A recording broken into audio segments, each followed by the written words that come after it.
Boa tarde. É com muita alegria que nos encontramos reunidos para o quarto webinar de esportes aquáticos, uma mesa virtual de interação entre profissionais que respondem por atletas, eventos, gestão, educação e assuntos variados que sejam pertinentes às modalidades aquáticas.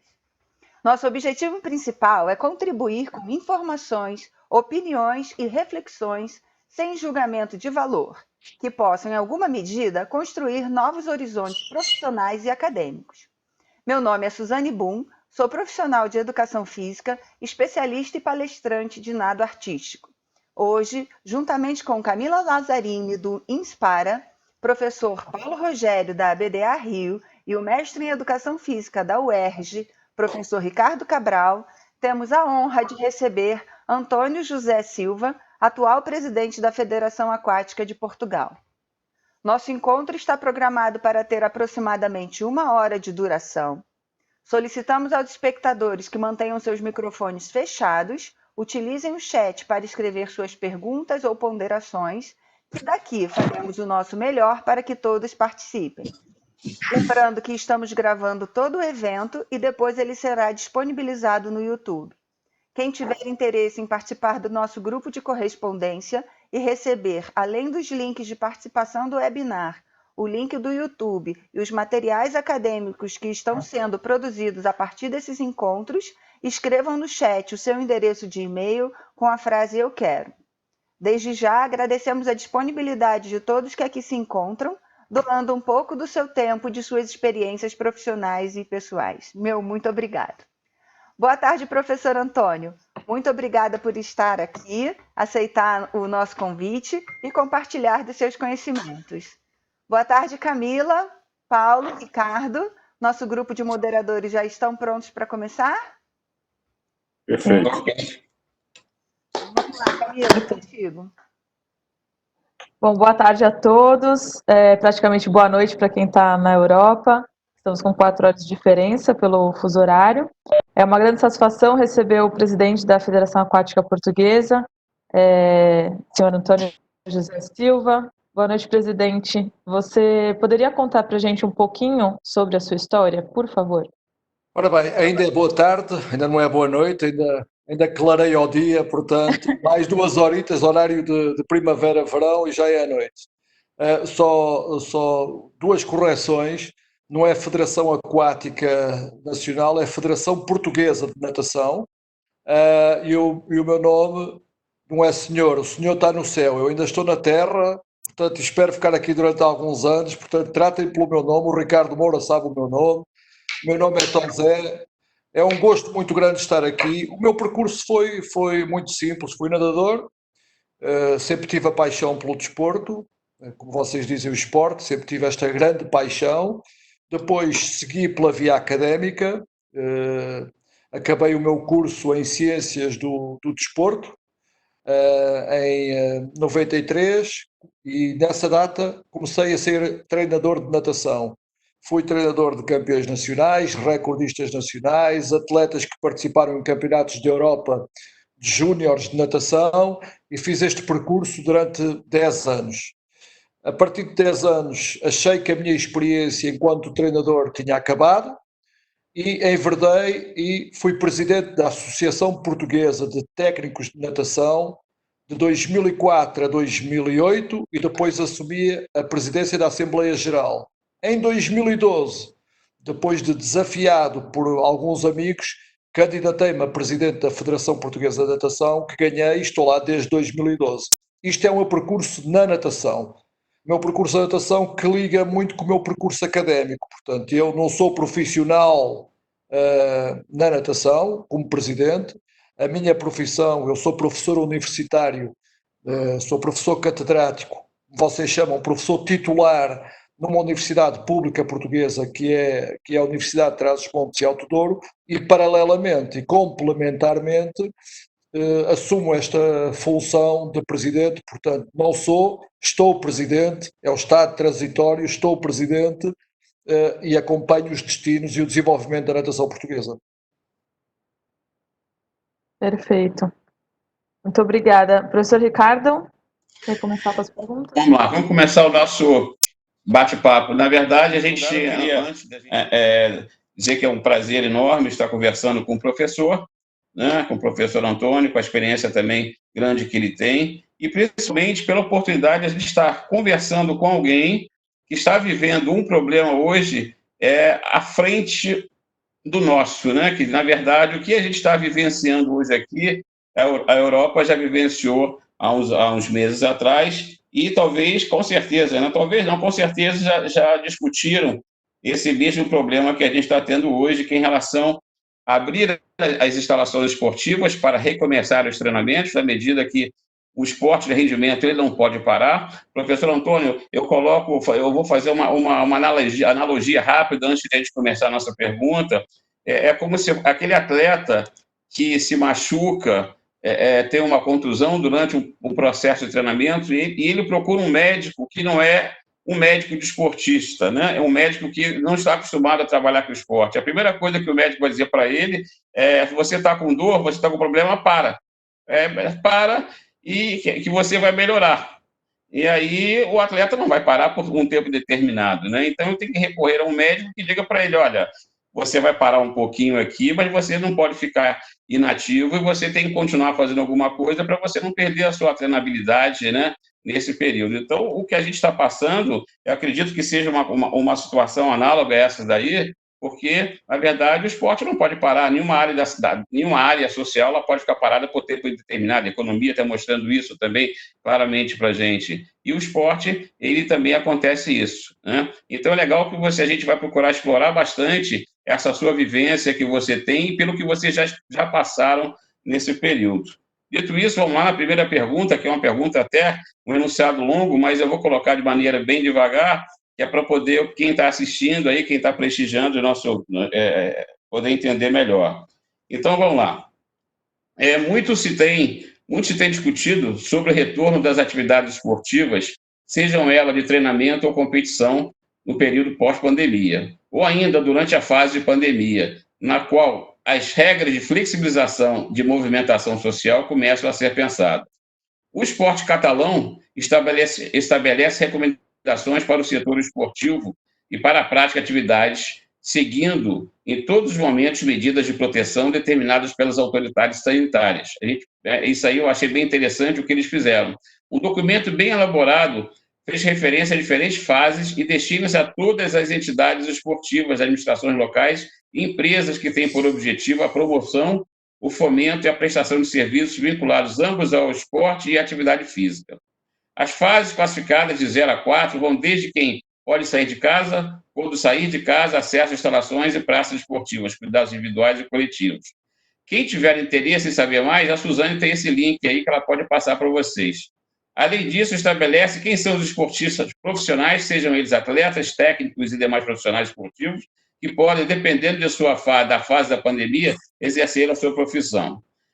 Também, nesse sentido, a FINA elaborou um documento, a Federação Paulista também elaborou um documento interessante. Então, a pergunta é simples. Como estão sendo protocolados os mecanismos de controle para a reabertura das piscinas e o retorno das atividades aí em Portugal? E se alguma orientação do governo ou são iniciativas específicas de cada federação nacional esportiva ou de cada município ou de cada região administrativa, como você colocou antes para a gente aí? Ok, obrigado pela questão. Antes de responder, gostava de fazer uma abordagem global ao problema da pandemia da Covid. Como vocês estão a aprender connosco, nós também fomos aprendendo com as experiências vizinhas dos países que antes de nós se viram afetados, nomeadamente a Itália e a Espanha, a nossa vizinha Espanha. Portanto, tivemos a oportunidade de aprender e tivemos a oportunidade de antecipar erros que os outros países cometeram em termos da República Portuguesa, de Portugal, antecipando esses erros e controlando o principal fator. E o principal fator era que a pandemia não sobrecarregasse o Sistema Nacional de Saúde de tal forma que o número de internados com necessidade de apoio ventilatório, os chamados ventiladores, não condicionasse e potenciasse a morte. Conseguimos. No dia 16 de março foi decretado o estado de emergência e a partir daí as pessoas praticamente tiveram os seus direitos, liberdades e garantias mais restritivos, coartados, e conseguimos coartar aquilo que foi a sobrecarga do Sistema Nacional de Saúde. Dito isto, convém também dizer que não há fórmula mágica para resolver a pandemia. Porquê?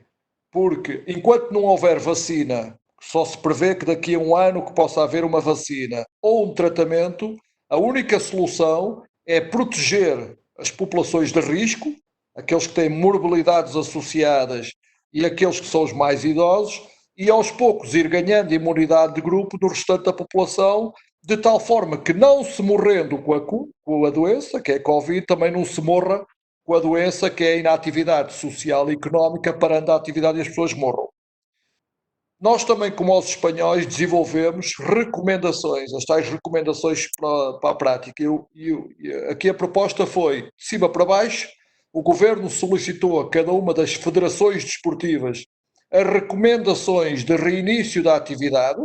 Nós fizemos essas recomendações para o Governo. A Direção-Geral de Saúde, que é o organismo sanitário que responde pelas diretivas em Portugal de reinício da atividade e cuidados a ter com a Covid, transformou isso em normativas publicadas em Diário Oficial e, a partir do momento que estão publicadas em Diário Oficial, as pessoas podem recomeçar a atividade. Na natação, fizemos isso e conseguimos criar um grupo de pressão, chamado lobbying de pressão junto do Governo, que juntamente com as outras federações permitiu que durante a emergência os atletas de alto rendimento pudessem treinar.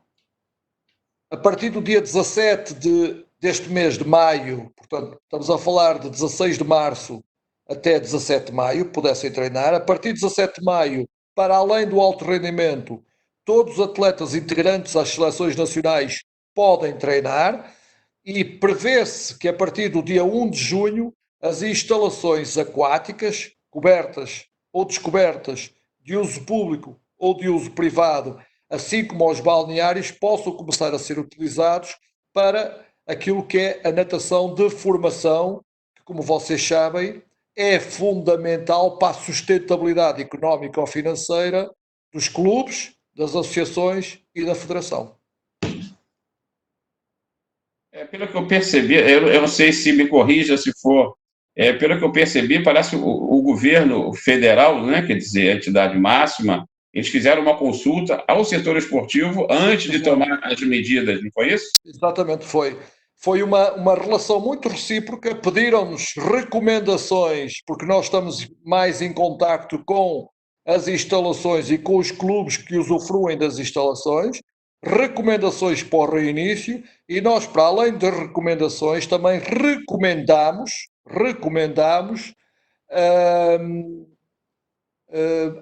datas para a reabertura das instalações conforme as regiões, conforme as instalações, conforme a prática da atividade. Ou seja, era muito prematuro permitir o acesso à população de uma forma geral, por causa do risco de contágio, mas foi-nos permitido, em diálogo, começar a abrir para os atletas olímpicos e paralímpicos primeiro, depois os atletas inscritos no alto rendimento, depois os atletas das seleções nacionais e agora, como quarta fase, com a confiança que decorre da utilização das instalações em termos seguros para a população em geral, com algum controlo para as populações de risco, nomeadamente as aulas de séniores e de bebés, e para as atividades de grupo, ou seja, os grupos têm que ser mais reduzidos, tudo de acordo com protocolos de segurança muito bem definidos, de higienização e desinfecção das instalações. Antônio, só mais uma perguntinha de passar para as próximas aí, nossos debatedores. Eu vou tentar fazer uma relação social em relação a isso daí, esse problema. Você acha que vai existir uma transferência? Eu não sei como se comportou a sociedade portuguesa em relação à aceitação dessas normas, né? E no cumprimento dessas normas em relação às responsabilidades. A gente sabe que a responsabilidade ele também tem uma influência cultural muito grande. Você acha que o esporte vai funcionar como reflexo desse comportamento social maior no dia a dia, que as regras serão respeitadas também? Ou você acha que pode haver uma não aceitação ou um descumprimento de determinados padrões? O que você acha? Eu acho que vai haver de tudo. Acho que vai haver de tudo. Mas, de uma forma genérica, as pessoas ainda têm algum receio. E o receio, ou seja, o receio implica a ética do medo, e a ética do medo implica a responsabilidade. Ou seja, ao contrário, não devia ser a ética da responsabilidade que impõe o cumprimento da norma, mas a ética do medo é que vai impor o cumprimento da norma. E ainda estamos na ética do medo. E o medo, que acho que é massificado por toda a população, inclusive a população portuguesa, faz com que as pessoas naturalmente cumpram aquilo que está definido da distância física em contexto social e o cumprimento dos protocolos e normas de segurança. É claro que vai haver nichos de grupos de pessoas que não vão respeitar, mas isso é igual em todo o país, é igual no Brasil como é em Portugal, porque nós somos países muito expansivos. Nós latinos somos muito expansivos, não somos como os países do norte da Europa, onde uma regra não é preciso ser imposta para ser cumprida. Nós aqui há medidas coercivas para fazer impor. Portanto, eu acredito sinceramente que isto vai ter várias fases, e uma das fases vai ser o cumprimento, e depois, a partir do momento que as pessoas se sintam confiantes no uso das instalações, no contacto com as pessoas, na distância física, em termos sociais, na verificação dos protocolos de higienização e desinfecção, isto vai se desvanecer, esperando que com isto não se traduza num retrocesso, com a existência de uma outra vaga que já se prevê que possa existir junto do vírus SARS-CoV-2, que dá origem à doença que é Covid, juntamente com o vírus influenza normal, que é o vírus da gripe normal, e que se prevê que lá para outono, setembro, outubro, aconteça. Portanto, esperemos que isto corra tudo normalmente, porque nós não temos solução. Parar nesta fase já não é solução. Já não há sobrecarga do sistema de saúde. Se nós pararmos, continuarmos parados, a economia para mais ainda, e ao parar mais ainda, o desporto vai morrer, a sociedade vai morrer, não morre pela doença, mas vai morrer pela cura. E é essa preocupação progressiva que todos temos que ter, e no desporto também. Boa tarde a todos, peço desculpa. Professor Antônio, é um prazer tê-lo aqui conosco. Eu gostaria de fazer 5 perguntas, tá? Perguntas bem práticas. A primeira pergunta seria: como ficou o calendário de competições nesta temporada? Como vai ser esse calendário? Muito simples. Nós cancelamos as competições todas até agosto. Mas cancelamos não por causa da inexistência de instalações, que podem existir, as instalações estão a abrir, mas por um critério que nós definimos. E qual foi o critério que nós definimos? Foi o critério da equidade na preparação desportiva. O que é que isto quer dizer? Que basta haver um atleta, um clube, que não tenha condições de treino desportivo igual à dos outros, que não está garantida a verdade desportiva. Como não está garantida a verdade desportiva, nós decidimos cancelar. O segundo critério foi: imaginemos que todas as competições, todas as instalações estavam disponíveis para a prática, mas um campeonato nacional, a Federação Portuguesa de Natação regula a atividade nacional, tem que ter um mínimo de qualidade competitiva.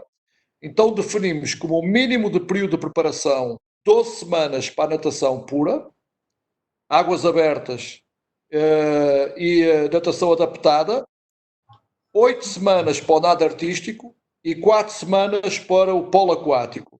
Se não se cumprir esse número de semanas de preparação, não havia reativação dos campeonatos nacionais. Como este pressuposto junto, verdade esportiva, equidade esportiva e duração da preparação não estava verificado, decidimos cancelar todas as competições até ao final do ano.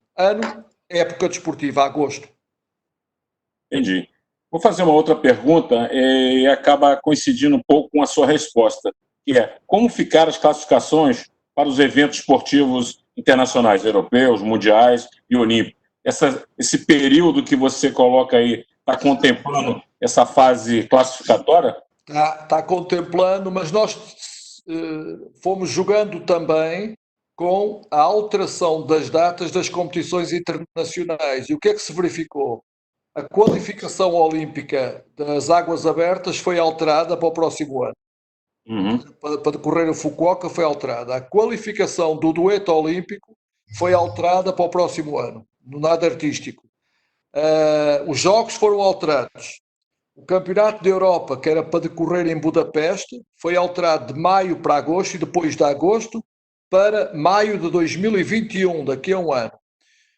As competições de polo aquático europeias, os Campeonatos da Europa sub-19, que eram para decorrer em Roma e em Manchester, na Inglaterra, foram também alteradas, canceladas, essas foram de todo canceladas. Os campeonatos do mundo da Abu Dhabi, que era para decorrer em dezembro, foram alterados para o próximo ano também, em 2022, em dezembro de 2022.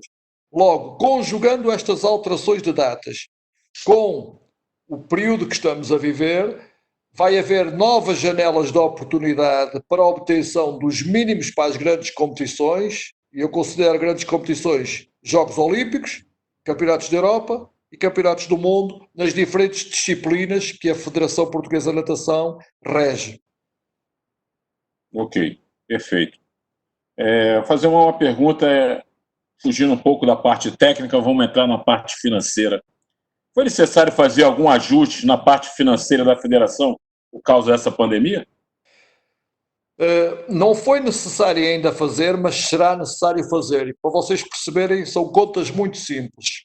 Quando eu assumi a federação em 2013, a federação tinha 13.782 filiados. Pessoas que estavam na Federação Portuguesa de Natação filiadas e tinham um orçamento de cerca de 3 milhões de euros ano. Cerca de, se o real está 1 para 5, cerca de 15 milhões de reais ano. 7 anos envolvidos e deste orçamento, 95% deste orçamento dependia de receitas do Estado, os chamados contratos de programa com o Estado português que financiava. 7 anos depois, somos a segunda federação no país com 120 mil filiados, a seguir só o futebol depois é a natação. Temos um orçamento de cerca de 8 milhões de euros, qualquer coisa como 40 milhões de reais ano, e dos quais 65% são receitas próprias, só dependemos de 35% do Estado. O que é que isto quer dizer? Se a atividade parou, as receitas próprias vão diminuir. Se vão diminuir, é natural que tenhamos que fazer um orçamento retificativo para acomodar esta perda de receitas e para reestruturar a atividade que decorre desta diminuição das receitas. Perfeito. Mas uma quarta pergunta seria, das modalidades esportivas, qual, na sua opinião, que vai demorar mais a retornar às competições de uma forma, teoricamente, a gente estava acostumado? Se bem que eu acho que daqui para frente vai mudar um pouco a maneira de se competir.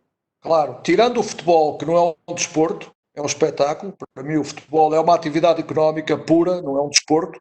Ou seja, está para além do desporto. E o reinício do futebol tem a ver fundamentalmente no mundo, na Europa e em Portugal, com fatores económicos, não tem a ver com fatores desportivos. Eu acho que os desportos que vão ter mais dificuldade em reiniciar a atividade vão ser os desportos de contacto. Tudo que sejam desportos de contacto vão ter dificuldades, quanto mais não seja pelo contacto. Jogos desportivos coletivos que envolvam contacto, desportos de luta, o polo aquático, portanto, são atividades de maior risco e onde a noção e a sensação de segurança é menor enquanto não houver o chapéu, o guarda-chuva da confiança. A partir do momento que as coisas forem decorrendo normalmente, é natural que com a confiança a atividade se continua a desenvolver e se potencie os treinos e as competições. Mas penso que pós desportos individuais não há qualquer problema, nem de distância física, nem de treino, quanto mais não seja porque os atletas são o exemplo máximo de adaptação e com o sistema imunológico perfeitamente adaptado a todas as situações. Portanto, eu acho que os atletas são os primeiros a não terem problemas e os últimos a estarem preocupados.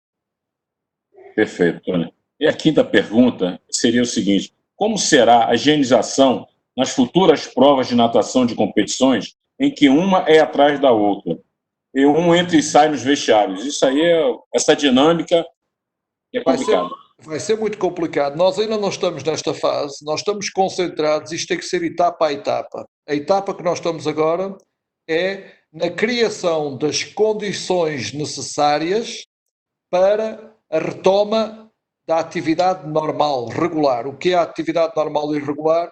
É a abertura das instalações para os treinos generalizáveis a todos os praticantes, para a formação, escolas de natação, aprender a nadar, a hidroginástica, a natação sénior, a natação bebés. Quando isso estiver garantido, vamos passar para outra fase, que é, vai haver competições e em que modos essas competições se podem organizar? Em condições de acesso, em condições de distância física, em condições de higienização dos equipamentos, em condições de desinfecção dos equipamentos utilizados e, fundamentalmente, onde há mais risco associado nas piscinas, na utilização dos balneários, que é onde há mais risco associado, e não na cuba, porque o cloro, como vocês sabem, tem uma função de matar a membrana do bicho, do vírus, e de tal forma que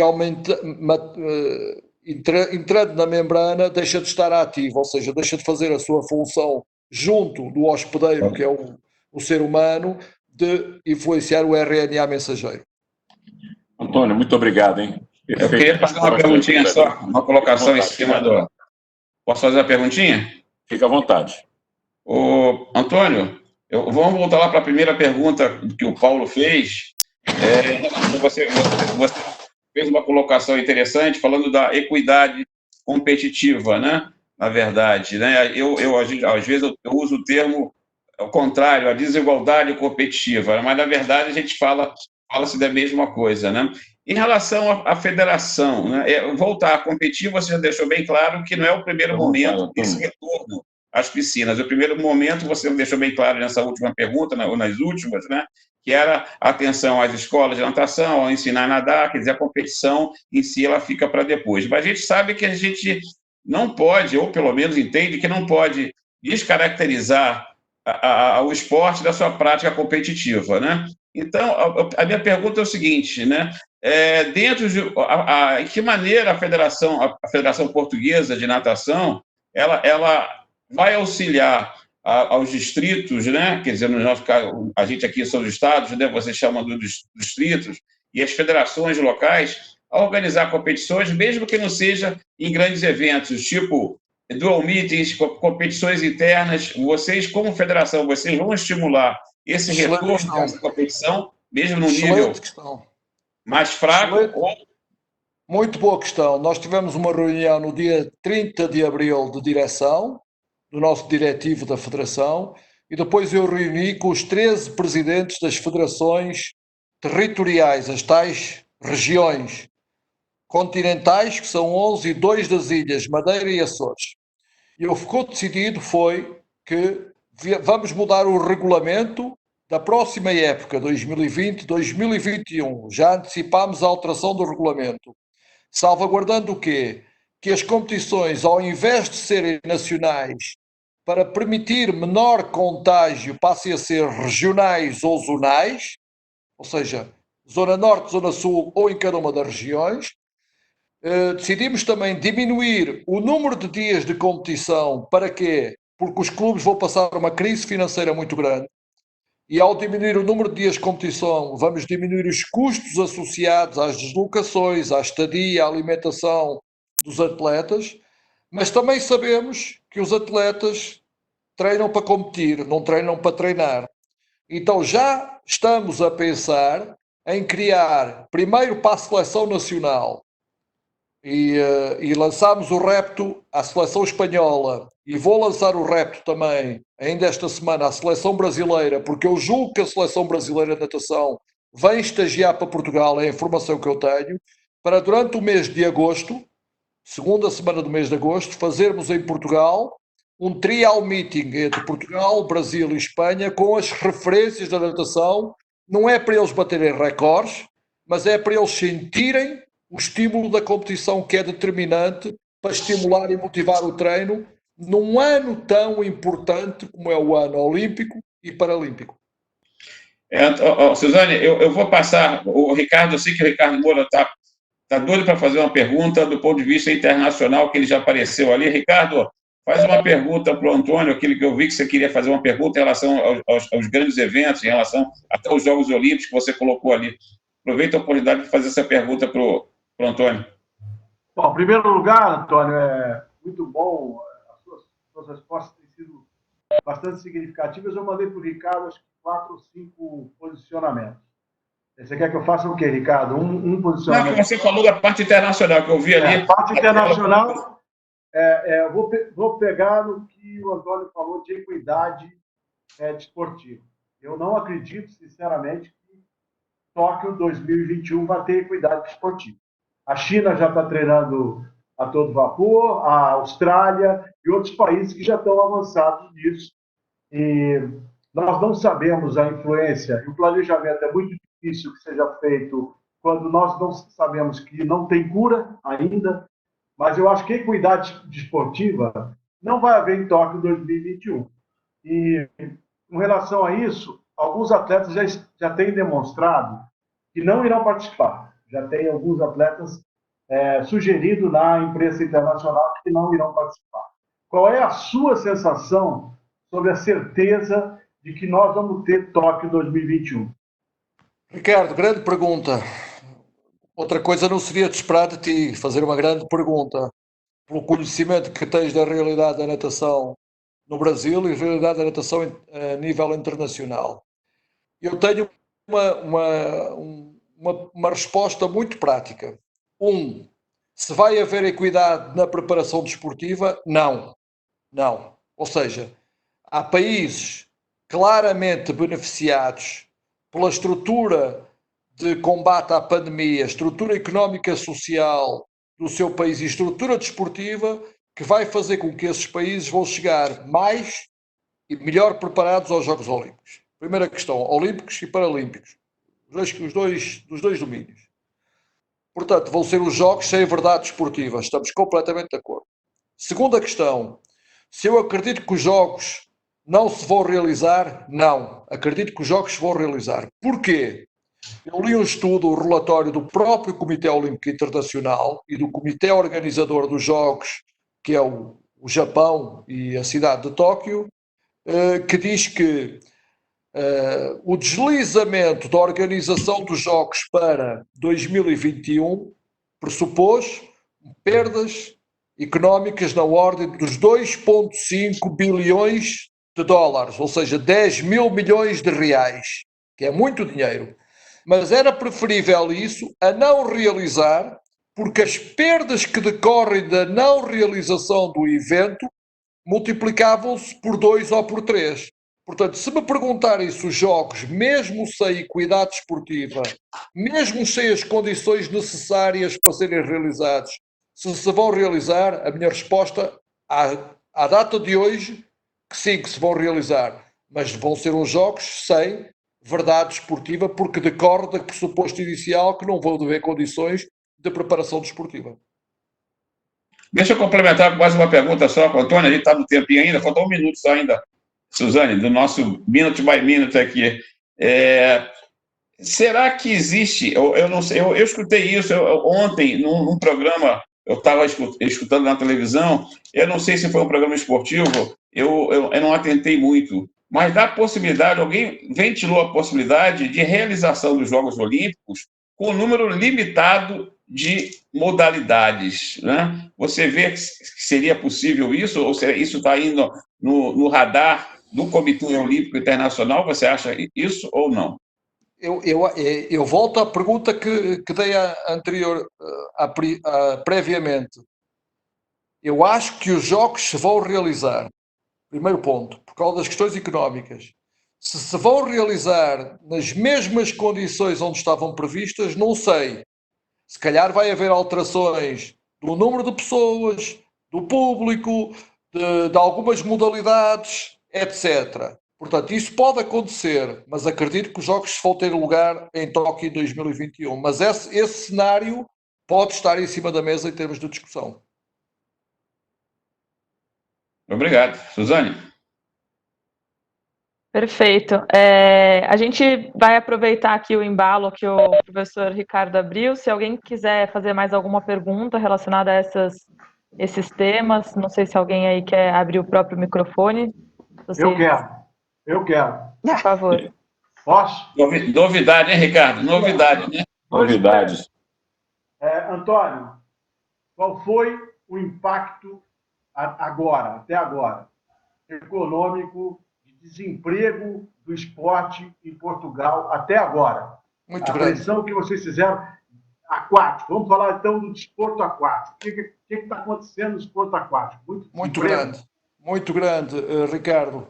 É aflitivo. Nós, a Federação Portuguesa de Natação, tem, e vou só falar da natação, podia falar de outros desportos, podia falar das academias e dos ginásios de Portugal, que também têm esses números, mas vou só falar da natação.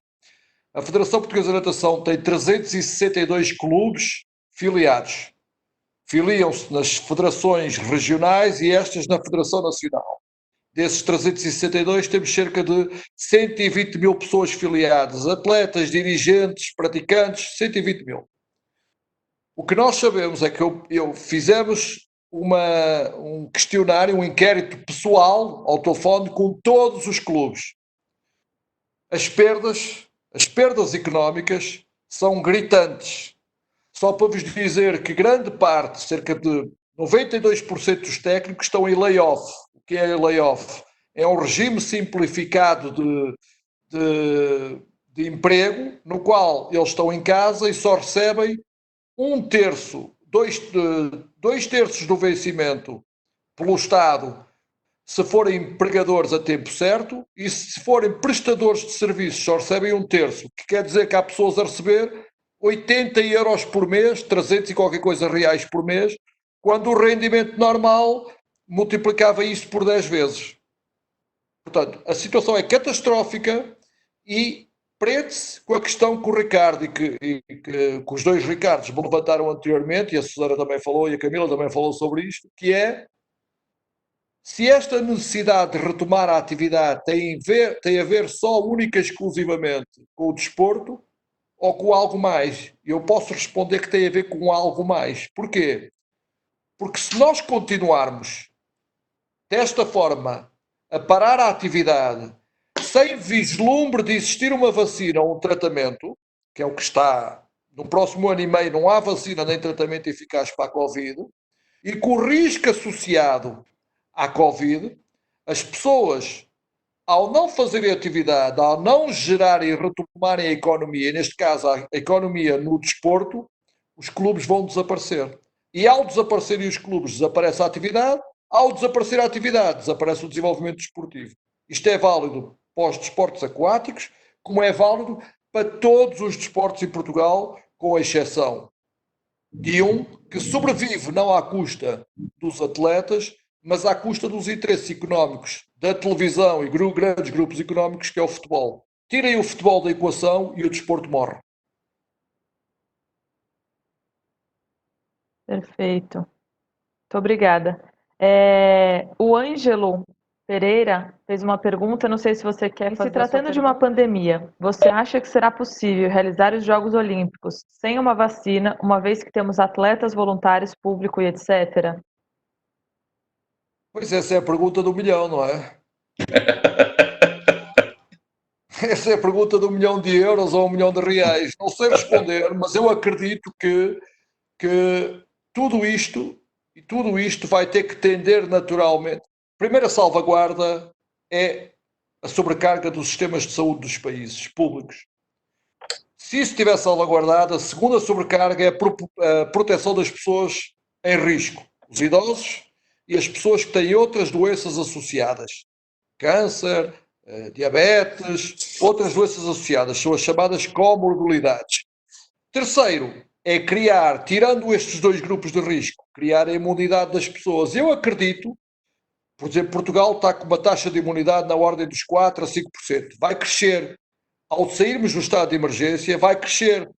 Diz-se que um povo está seguro quando a taxa de imunidade ultrapassa os 60%.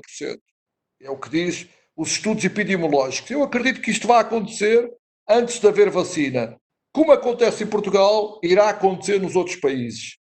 E depois, temos que contar também com a organização extrema que é o Japão, não é? O Japão foi dos primeiros países a entrar e foi dos primeiros países a sair desta questão da pandemia. De uma forma rigorosa, controlada, nem que se faça uma quarentena prévia no país para despistar eventuais casos de Covid, eu acredito que os jogos têm todas as condições para se realizar. Quero acreditar nisso. Antônio, do ponto de vista da Federação Portuguesa de Natação, que tipo de estratégia, ou se vocês utilizaram ou não alguma estratégia para manter nesse período a comunidade aquática motivada ainda para um retorno? Como vocês utilizaram alguma estratégia de contatos via internet ou utilizamos forma de divulgação? O que vocês fizeram como estratégia para mantê-los motivados para o retorno, né? Em primeiro lugar, tentamos garantir condições de treino a todos os atletas olímpicos e paralímpicos durante o estado de emergência. E posso-vos dizer que grande parte destes atletas estiveram a treinar, com algumas exceções. Depois, tentámos garantir a abertura das instalações para que estes atletas olímpicos, paralímpicos e de alto rendimento começassem a treinar. E conseguimos abrir a piscina do Jamor, que é um complexo de piscinas importante para o alto rendimento, e Rio Maior, que é o centro de treino da Federação, onde a Federação Brasileira vai muitas vezes estagiar com os seus atletas. E em terceiro lugar, contactámos os municípios detentoras de piscinas para permitir o acesso restrito a 1, 2, 3 nadadores que são identificados como critério desportivo para fazer parte das seleções nacionais. Isto conseguimos fazer. Agora, houve algumas, ou grande parte dos nadadores, que tiveram 7 semanas parados. 7 semanas parados. 6 de março, 6, 7 semanas até dia 17 de maio. Portanto, faz mais ou menos 2 meses, são 8 meses, uns a treinar mais uma semana, entre 6 a 8 semanas estiveram parados. Durante este período, criámos um conjunto de iniciativas virtuais, que é um conjunto de treinos prescritos pelo nosso Diretor Técnico Nacional, o nosso departamento médico e o nosso departamento de fisioterapia, no sentido de eles estarem ativos, mesmo, sem uma coisa que é muito importante, e quem é nadador sabe isto, e quem é nadador sabe isto, a sensibilidade na água, o cheiro do cloro, é uma droga, e sem aquilo a gente não vive, sem aquela sensibilidade a gente não vive, o atleta perde essa sensibilidade. Portanto, as coisas estão a ser retomadas. De futuro, o que é que vamos fazer? Vamos concentrar, a partir de agora, a seleção toda, todos os atletas olímpicos, paralímpicos e alto rendimento, em estágio de treino, até a atividade dos clubes ser retomada. Valeu, obrigado. Perfeito. Eu vou ler a pergunta aqui do Guilherme. Para qual nível de rendimento espera-se que ocorra maior prejuízo? Quanto maior o nível de rendimento, mais o pormenor é determinante. Portanto, Guilherme, e o Ricardo está aí, e acho que concorda comigo, quanto maior o estado de adaptação que leva ao alto rendimento desportivo, maior é a perda em caso de não treino, porque o resto tem uma margem de progressão e de adaptação muito maior. Portanto, eu acredito que e aí prende-se com aquela questão que o Ricardo fez também, que é se vai haver equidade ou se vai haver desigualdade na preparação desportiva. Claro que vai haver, porque há atletas de alto rendimento que nunca pararam. Há atletas de alto rendimento que nunca pararam a nível mundial, ou que tinham piscina própria, ou que as federações se organizaram, os países se organizaram para pôr centros de treino, a treinar, coisas que outros países não fizeram porque não permitiram, portanto, não autorizaram. Em Portugal fecharam mesmo compulsivamente as piscinas. Portanto, é uma realidade que quanto maior o nível de rendimento, pior vai ser a influência. E há uma realidade que pouca gente ainda pensou nela, que eu já refleti sobre ela. Toda a gente está a comparar este período de paragem com um período de transição em termos da preparação desportiva. Mas ninguém para mais do que 3, 4 semanas em período transitório, nova época. Estamos a falar de 7, 8 semanas. Para vocês terem uma noção, o campeonato de futebol alemão começou agora. Em 2 jogos já houve 14 lesões musculares dos jogadores de futebol. E estamos a falar de jogadores de futebol que não treinam aquilo que os nadadores treinam. Em Espanha, série de lesões não traumáticas, musculoesqueléticas, tendinosas e ligamentares que decorre do treino, devido à paragem de 7 a 8 semanas. Eu ainda estou para ver qual é que vai ser a consequência deste período de paragem de 7 a 8 semanas, mesmo que as pessoas estejam em atividade, é uma atividade limitada, qual é que vai ser o efeito que vai ter nos nadadores e no seu processo de readaptação, por um lado, fisiológico, e no seu processo de readaptação musculoesquelético, por outro. Antônio, agora eu vou fazer uma pergunta do ponto de vista acadêmico, o Guilherme vai gostar aí. Já existem os projetos, obviamente, alguns projetos já em estudos do impacto da Covid-19 em relação ao esporte, né? Dentro da sua universidade, já existe alguma coisa em andamento? Já existe algum trabalho já sendo desenvolvido em termos de projetos, pelo menos? Ou o que você tem conhecimento nessa área? O que tem sido feito em Portugal relativamente à Covid são inquéritos populacionais relativamente à taxa de adesão a programas de exercício físico por causa da Covid. Isso tem existido. E verifica-se que, paradoxalmente, a Covid fez com que grande parte da população, ou alguma parte da população que não fazia exercício físico, começasse a fazer. Passou a fazer. Começou a fazer. Portanto, isto é uma conclusão inicial, genérica, não conclusiva, não definitiva ainda. Mas isso. Agora, todos os esforços têm sido centrados para a questão sanitária, de tratar a doença e as consequências da Covid. E poucos estudos, ou quase nenhum que eu sei, têm sido feitos no sentido de ver quais são as consequências comportamentais e adaptativas para o desporto de alto rendimento ou para o desporto como consequência da Covid. Obrigado. Posso complementar minha pergunta? Por favor. Tozé, se a gente for pensar em termos aí do processo de formação dos atletas, né? Você acha que essa lacuna que está tendo da prática do esporte, isso pode ter consequência lá na frente negativa ou não? Como você acabou de falar, o fato das pessoas estarem privadas da prática esportiva vai fazer com que elas façam mais depois. Pensando nas crianças, nos jovens, na parte financeira e de formação de atletas. Eu acho que vai ter consequências, Guilherme. Infelizmente, acho que vai ter consequências negativas. Vai ter consequências negativas. Porquê? Porque só há atividade compulsiva porque há organização desportiva.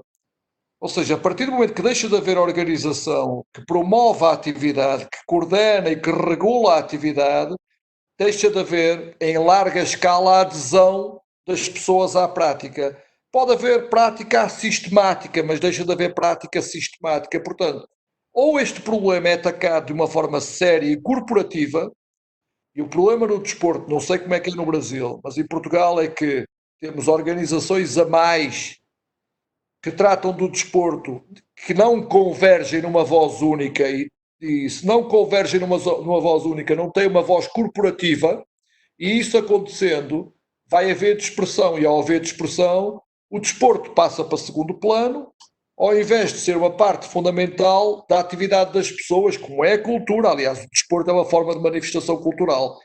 As pessoas é que tendem a esquecer isso, mas acredito que vai haver consequências negativas, Guilherme. Perfeito, Zé. Obrigado. Perfeito. Mais alguém tem alguma pergunta, alguma consideração? Se quiser abrir o microfone. Fala, Eu tenho. Interessante, muito interessante o que você falou, Tozé, vou chamá-lo assim, Tozé. Meu nome é Tozé, pá. Então é o seguinte, os técnicos já têm uma atividade muito assoberbada, uma pressão muito grande. Imagine com a queda de rendimento e ainda mais, eles vão ter que assegurar perdas da equipe multidisciplinar, porque se ele já dividia isso, essa equipe multidisciplinar vai enxugar. estamos falando de preparação de Tóquio 2020. Vai enxugar. E imagina que esse técnico vai ter que ter uma postura e uma segurança psicológica de trabalho infinitamente superior. Então, eu vejo esse cenário, né, bastante complicado.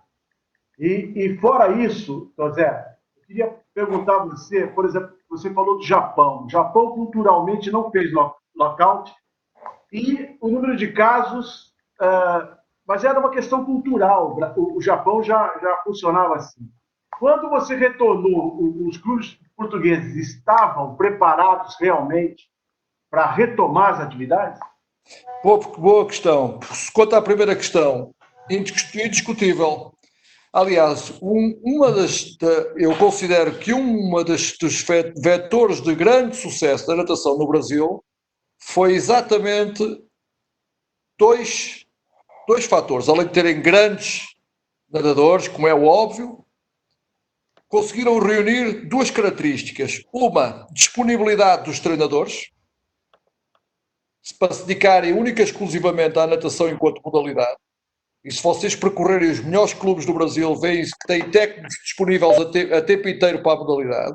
E segundo, a criação de equipas multidisciplinares em cada um dos clubes, do treinador, do metodólogo, do treino em seco, treino de força, do biomecânico e, eventualmente, em alguns casos, do psicólogo e das pessoas que acompanham a suplementação. Isto foi criado. Eu conheço realidades muito próprias no Brasil em que isso acontece.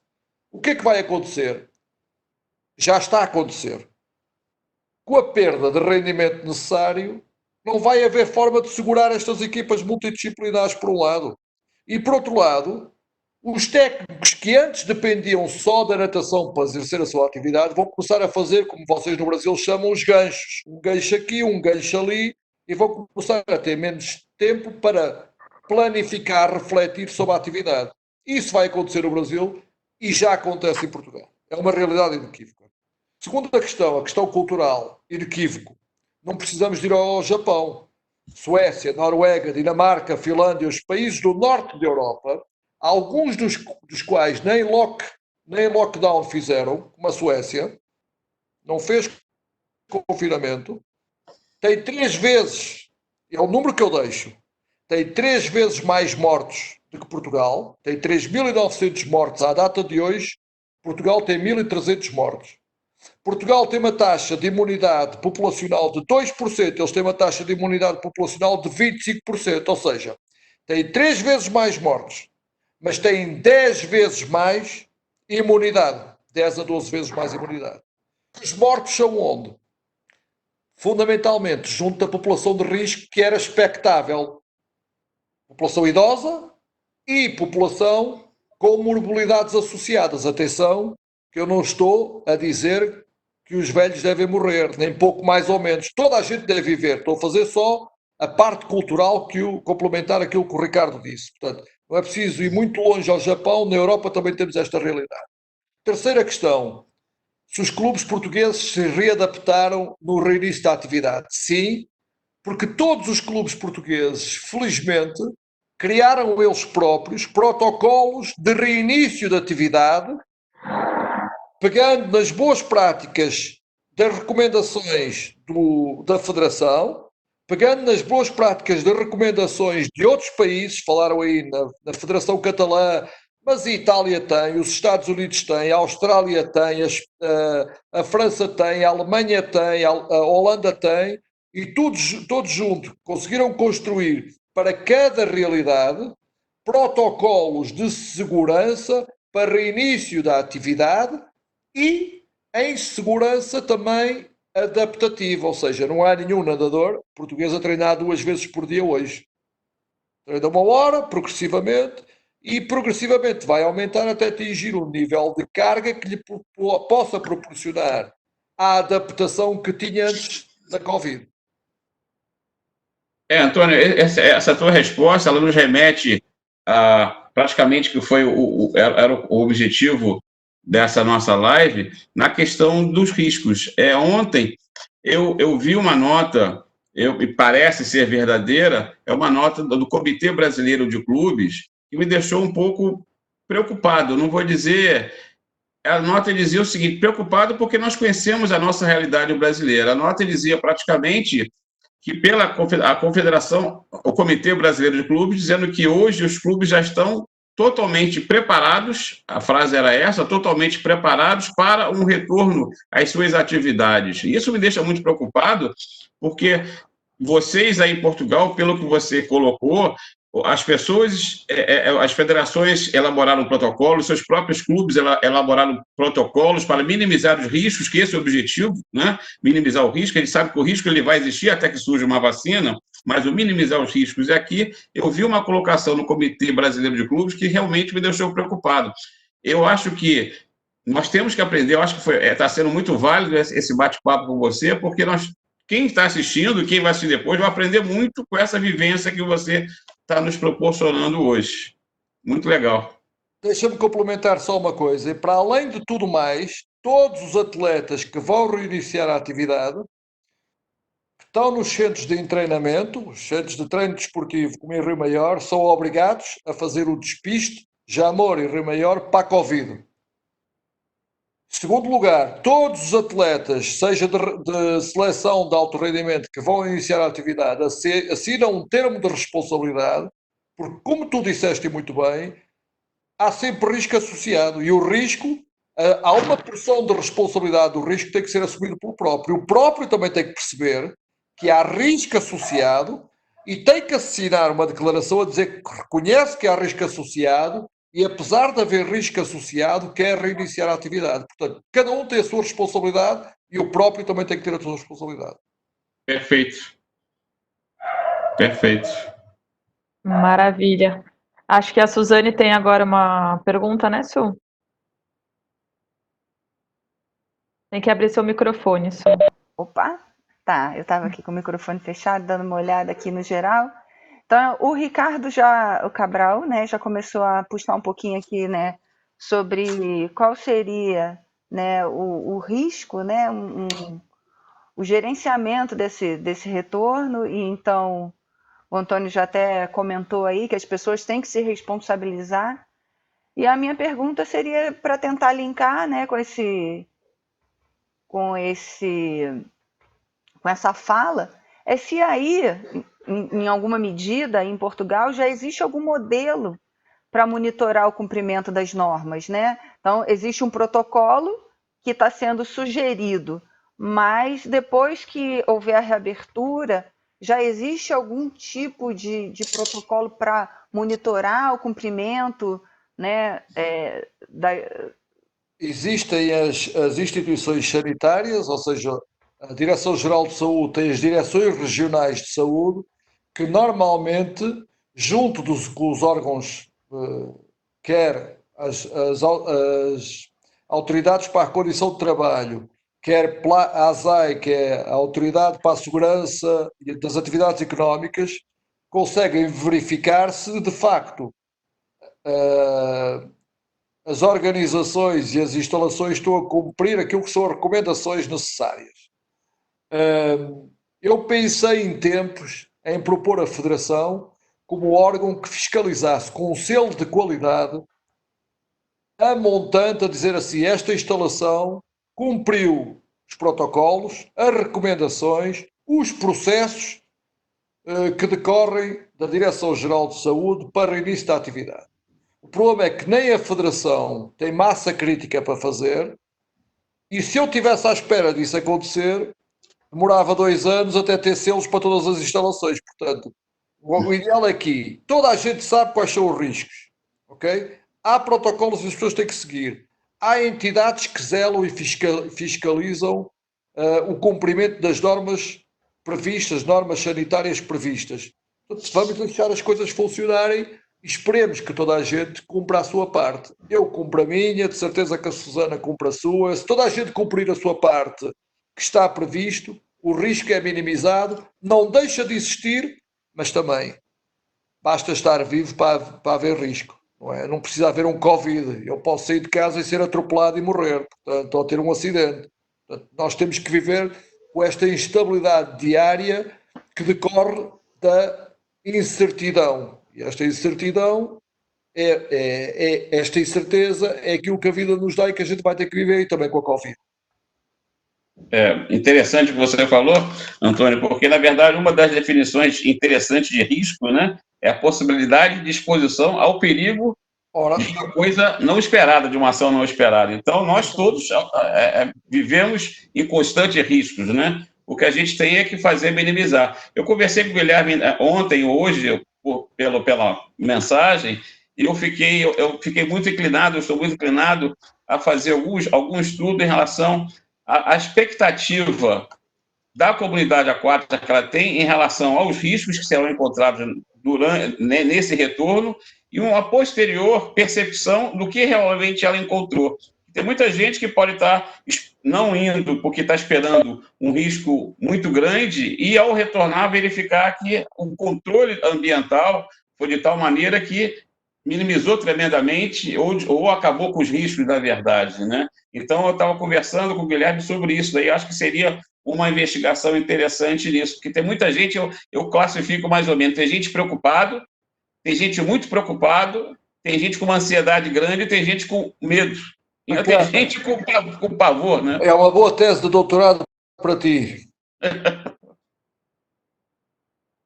Pois é, eu acho interessante a gente investigar essa percepção de expectativa em relação a isso. Posso acrescentar um pouquinho mais do risco aí? Pode.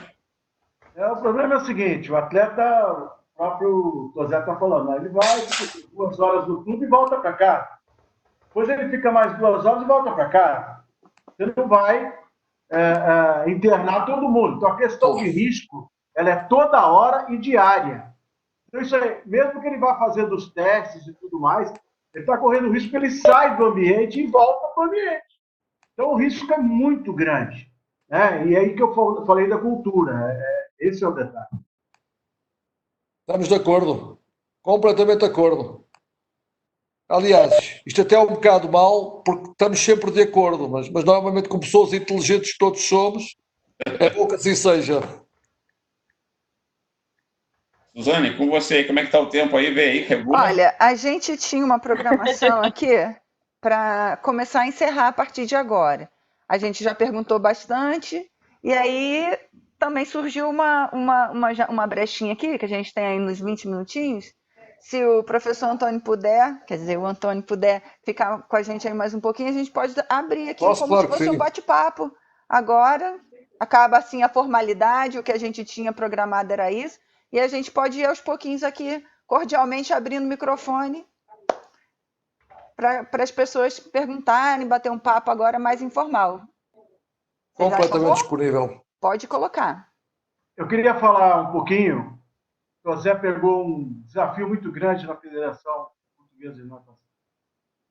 Ele vinha de uma cultura diferente e fez uma aproximação muito interessante em todos os setores de Portugal.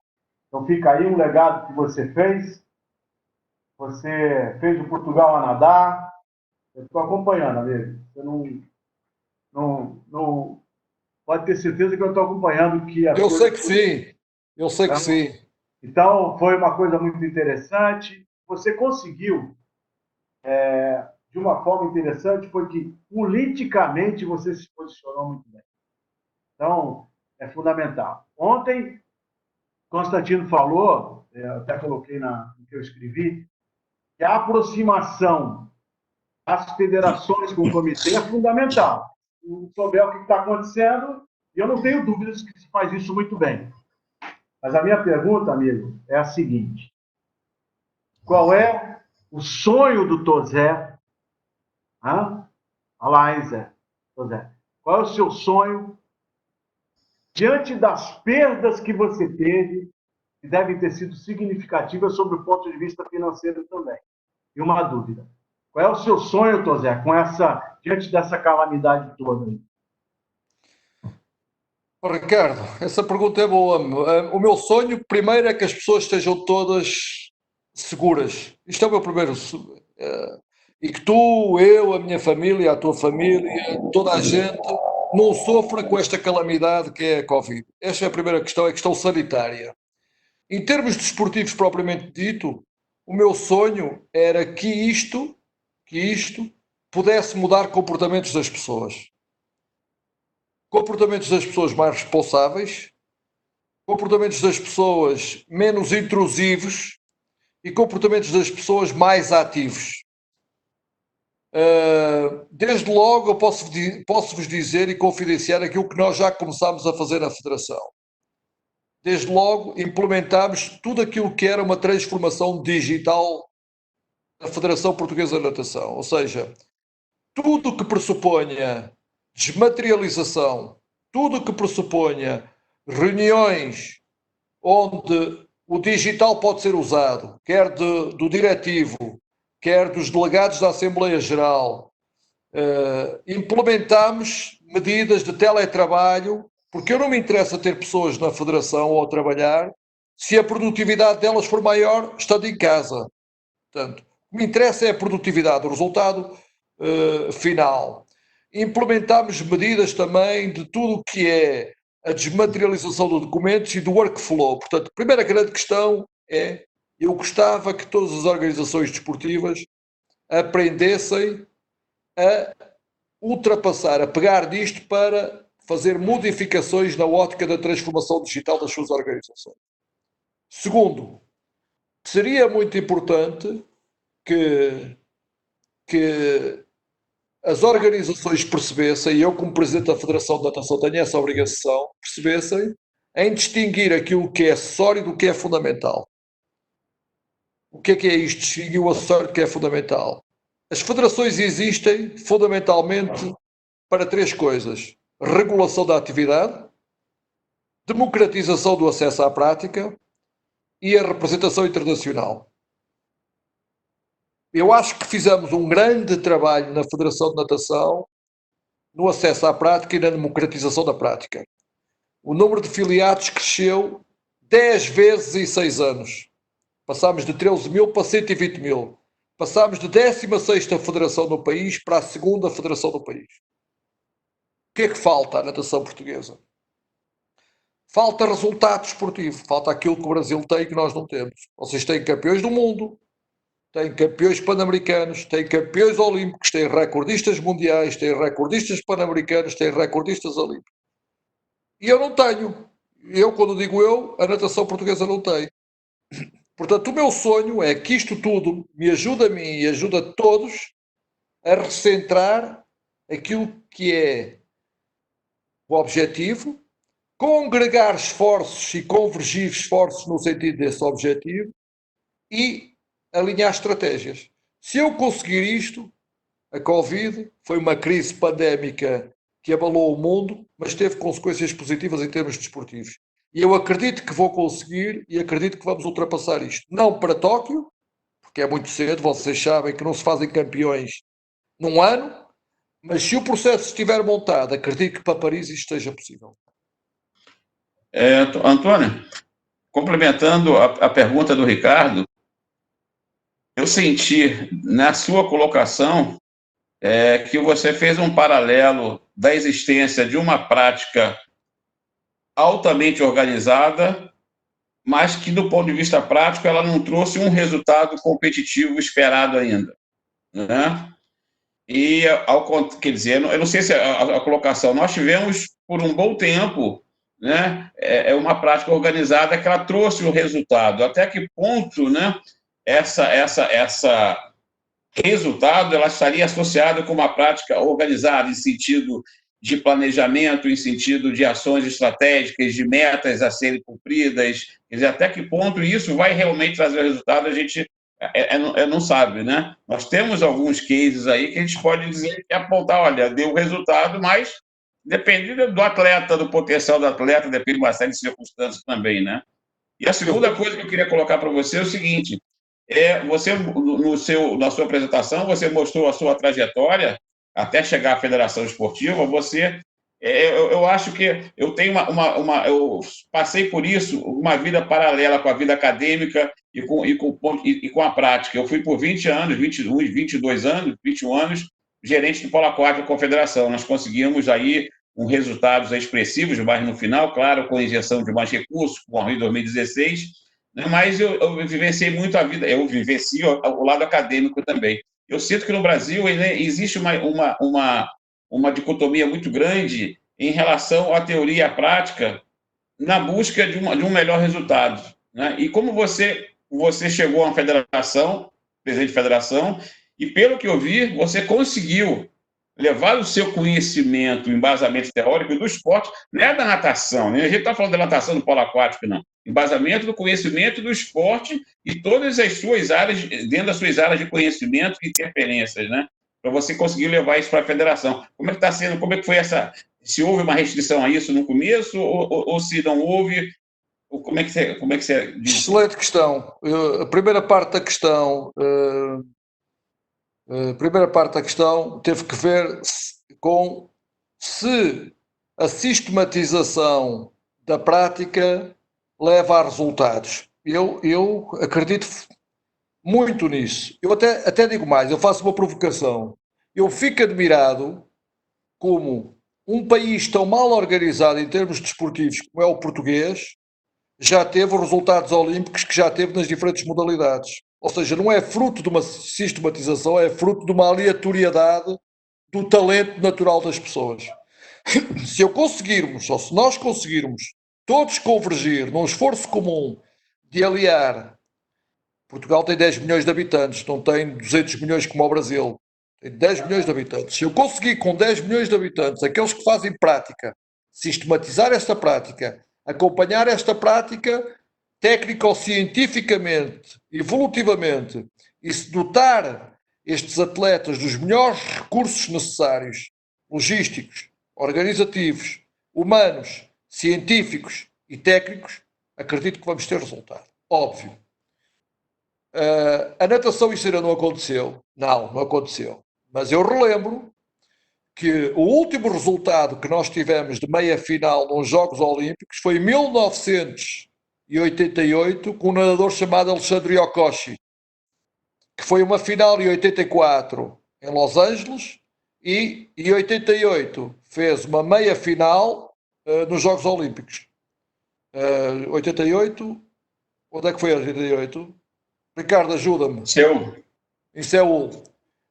Final em Los Angeles, portanto, e nós no Rio de Janeiro, em 2016, portanto, 28 anos depois, conseguimos ter 2 lugares de meia final e apontávamos como objetivo para Tóquio um lugar de final. E isto no desporto não há milagres. Eu não consigo passar das eliminatórias para o primeiro lugar no pódio ou para o pódio Portanto, o trajeto estava montado e estava a ser seguido. Ainda falta. E aquilo que falta é aquilo que o Ricardo disse e que eu concordo em absoluto. É o know-how de equipas multidisciplinares com disponibilidade, isso requer dinheiro, para apostar as fichas dos melhores e que têm condições para atingir o resultado. Isso vamos ter que o fazer. Segunda parte da questão. Por incrível que pareça, eu tenho que o dizer isto, porque é a realidade, e eu costumo dizer as coisas como são, não costumo usar a meia-verdade, que é o eufemismo da mentira, que é para dizer as coisas. As primeiras coisas que tentei fazer foi exatamente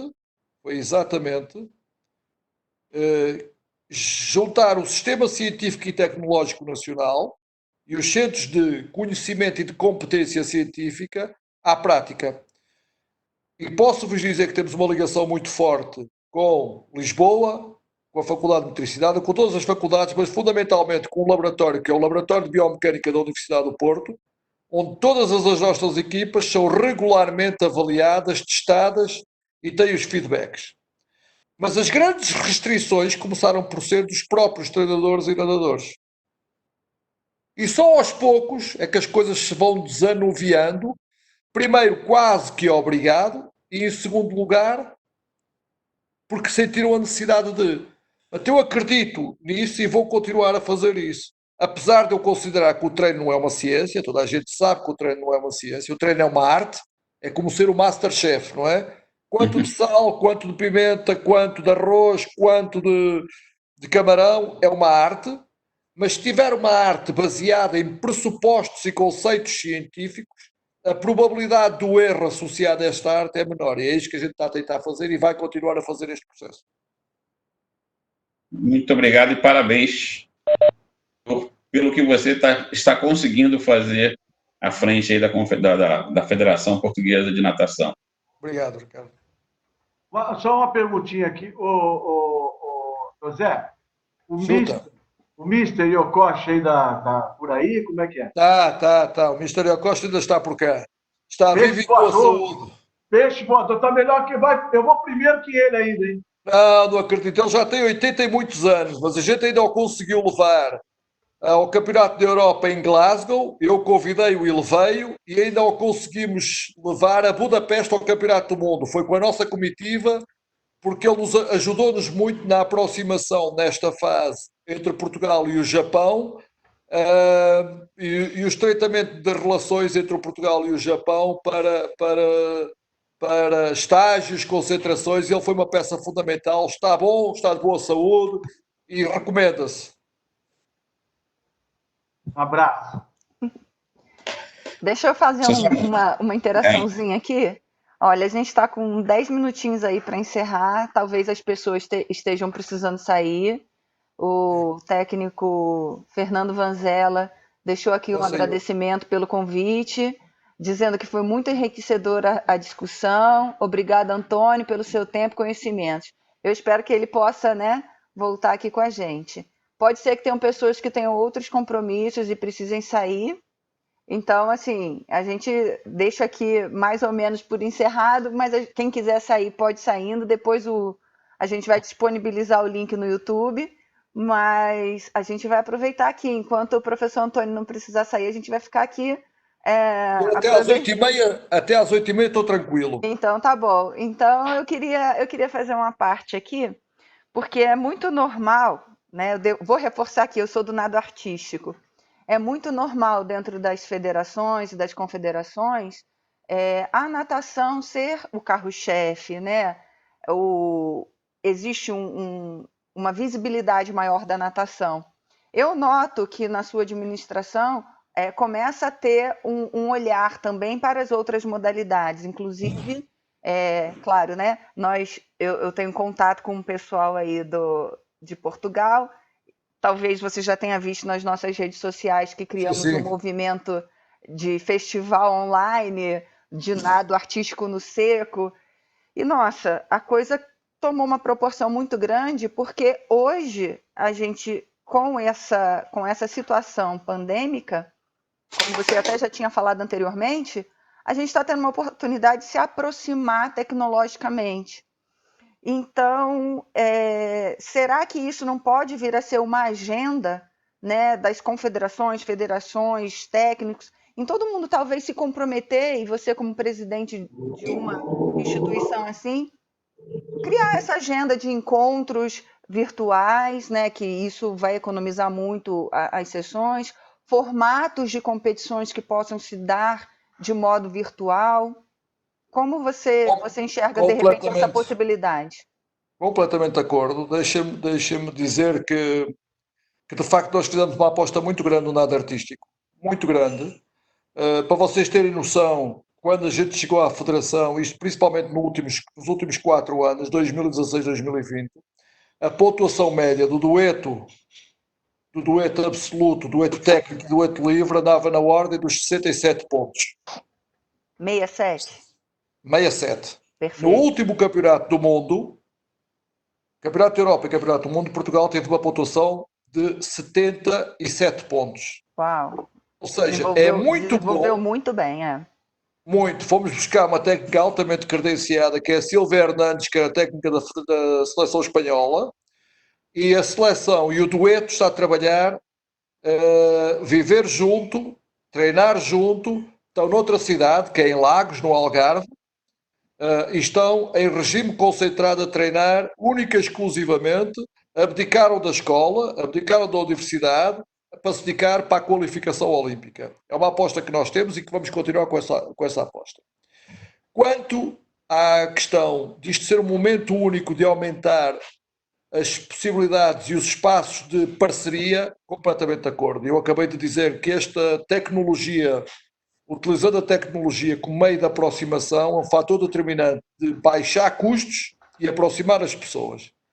Eu recentemente tive a oportunidade de propor, e o Guilherme sabe disto, Guilherme Tucher, e propus, e também propus à Confederação Brasileira dos Desportos Aquáticos, que aceitou, criar uma revista que se chama Aqualusa, que é a revista da comunidade portuguesa, comunidade de países de língua portuguesa de desportos aquáticos.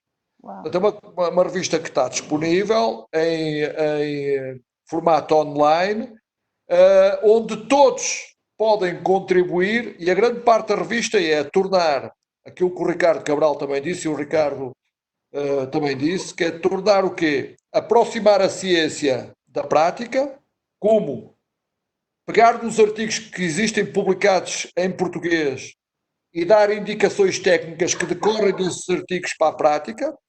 Por outro lado, dar exemplos de boas práticas que se fazem nas diferentes disciplinas nos diferentes países, quer nas federações, quer nos clubes.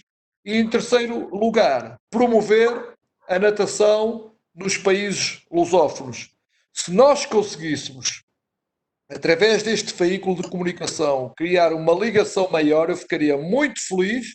Já temos uma ligação muito forte, e o Ricardo Moura sabe, com a APTN e com a Associação dos Técnicos Brasileiros, mas conseguíssemos criar, por exemplo, um campeonato multidisciplina com Portugal, Brasil, Angola, Moçambique, Cabo Verde, Guiné, ficaria muito feliz, porque era a manifestação do espaço cultural sob a forma do evento desportivo. E acho que nós devíamos todos caminhar nesse sentido. É possível fazer, e nós temos muito para aprender uns com os outros. Muito. Acho que todos vocês reconhecem que o nosso nível de desenvolvimento científico no desporto e na natação é muito elevado. Temos excelentes investigadores. Eu já não estou nesse rol, também o fiz. Mas temos o João Paulo Vilas Boas, temos o Francisco Alves, temos o Tiago Barbosa, temos o Daniel Marinho, temos o Ricardo Fernandes, temos uma Susana Soares, temos um Jorge Campari. São pessoas excepcionais na investigação que fazem. Vocês têm, para além disso, têm um nível de desenvolvimento técnico na prática, ou seja, escola de fazer campeões, que nós não temos e podemos aprender. Portanto, esta interação era muito importante a gente fazê-la. E julgo que todos nós ganhávamos com isso. Então vamos aproveitar. Antônio, só, aproveitar. Eu não sei se você chegou, você já estava como presidente, quando no final dos Jogos Olímpicos de 2016, do ciclo olímpico, a gente já sabia, eu já estava com bastante contato com um rapaz do waterpolo de Portugal, da seleção, esqueci o nome dele agora, me fugiu. Fernando Leite. Isso aí. Eu tinha proposto, já ciente de que as verbas iriam diminuir em relação aos recursos públicos, etc., eu propus a ele, comecei a esboçar um projeto com ele, que seria fazer uma parceria Brasil-Portugal com o waterpolo. Por quê? Porque nós já tínhamos conseguido desenvolver bem o nosso waterpolo. E Portugal estava começando, apesar de estar na Europa, ali do lado da Espanha, está começando a desenvolver, fazer um trabalho melhor do polo aquático. Eu propus, inclusive, a ele, a ideia era fazer de Portugal a nossa base avançada brasileira aí fora, porque a gente passaria alguma temporada em Portugal, treinando com Portugal e convidando outras equipes para interagir. Mas aí depois a gente acabou saindo, esse projeto não foi à frente, mas era uma ideia bem interessante que ajudaria o Brasil e ajudaria Portugal. São essas iniciativas que são necessárias para desenvolver o desporto. E nós temos uma vantagem muito grande. Todos falamos português, um mais cantado, que é o Brasil, e outro mais formal, que é o Portugal, mas todos falamos português, portanto temos uma vantagem muito grande e todos nós tínhamos a ganhar com isso. E os outros também podiam beneficiar disso. Angola podia beneficiar disso, Moçambique podia beneficiar disso, os outros países que na altura foram províncias ultramarinas podiam beneficiar deste desenvolvimento conjunto, utilizando a língua como fator de coesão, neste caso social, desportiva e, como é óbvio, do espaço de lusofonia.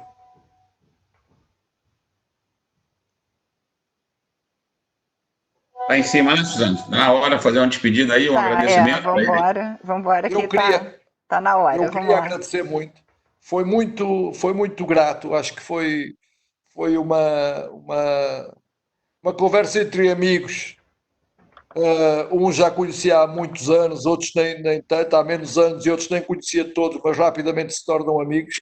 Foi muito grato, acho que foi muito útil e tudo que precisarem de mim e de Portugal podem contar. Da minha parte, só tenho a agradecer as informações, os conhecimentos, né, muito grandes, a troca de vivência, né? Esse aí foi importantíssimo. E acredito que quem viu, e pessoas vão ver ainda, que vai estar disponibilizado no YouTube, né? A gente pode sair daí algumas ações estratégicas para a gente aí nortear o nosso retorno às piscinas aí. Perfeito, aproveitar para agradecer mais uma vez por estar com grandes nomes aí do esporte. Obrigada, presidente, também pela presença. Foi bastante conteúdo muito bacana, a interação do pessoal também. Obrigada por todo mundo que estava aqui. E também já aproveitar para dizer o mesmo recado que a gente passou semana passada, que vocês convidem mais pessoas para estarem aqui com a gente, para compartilhar, interagir e sempre agregar mais conteúdo. E na semana que vem a gente volta na quarta-feira, dia 3 de junho, às 15 horas, no mesmo horário que a gente está fazendo. Queria deixar meu grande abraço ao amigo. Estava com saudade, né? É bom essa aproximação, revê-lo foi sensacional. Parabenizar por tudo aquilo que você disse, né? Pela sua trajetória, pelos seus sonhos, que eles possam realmente se realizar. Seria, né, a retomada dos Jogos Lúdicos Brasileiros Aquáticos, seria uma coisa sensacional. Sensacional. E o congresso técnico que a gente fez vários aqui, entre a PTN, a BTDA e até a Espanha. Nós fizemos vários cursos científicos com isso. Foi um prazer muito grande. Obrigado, Ricardo. Todos vocês. E deixo aqui o meu abraço, não só a você, meu agradecimento, como a todos aqueles que participaram. Parabéns também pela iniciativa. Obrigada, Ricardo. Paulo, Valeu, você quer falar alguma coisa? Paulo, quero. Antônio, queria agradecer você. Eu fico encantado sempre quando eu vejo alguém querendo fazer esse link entre as universidades e o pessoal da borda de piscina. Eu acho que isso aí é fantástico. É uma bandeira que eu defendo muito. Eu acho que aqui no Brasil, quanto mais gente pensando como você pensa, é fundamental para a gente, para desenvolver. Eu vejo o Guilherme do Tuxo nessa batalha dele diária aí, eu acho fantástico. Você não conhece ainda onde eu trabalho, chama-se a BDA, mas é um projeto muito legal. O dia que você tiver oportunidade, nós trabalhamos com 7 mil crianças, né, totalmente de graça. Temos lá um projeto, hoje a base da Seleção Brasileira de Polo Aquático é da BDA, então nós temos muita coisa a oferecer, banco de dados. Né? Próxima vez que for ao Brasil, vou visitar. Com certeza será nosso convidado. Né? Para você ter uma noção, a BDA hoje tem 3 piscinas olímpicas, 4 piscinas de 25 metros, pista de atletismo, tem canto, música. Então será um prazer enorme recebê-lo nas instalações da BDA, tanto no Rio de Janeiro, que fica no Parque Júlio Delamare, quanto na nossa matriz, que fica em Bauru. Tá? Ricardo Moura, é sempre bom vê-lo, bater nossos papos, a gente conversa pelo WhatsApp de vez em quando, eu fico muito contente. Ao Ângelo, que está aí presente também, parceiro de muito tempo, tá? Eu fico contente. Guilherme, mais uma vez, é bom sempre estar com você aí. Ricardo, Camila, valeu, Suzane, Paulo. É sempre bom, ok? Então é isso, gente. Terminamos aqui na tarde de hoje. Muito obrigada de coração a todos e nos vemos na semana que vem. Quem puder, tragam mais pessoas. Fiquem com Deus. Valeu.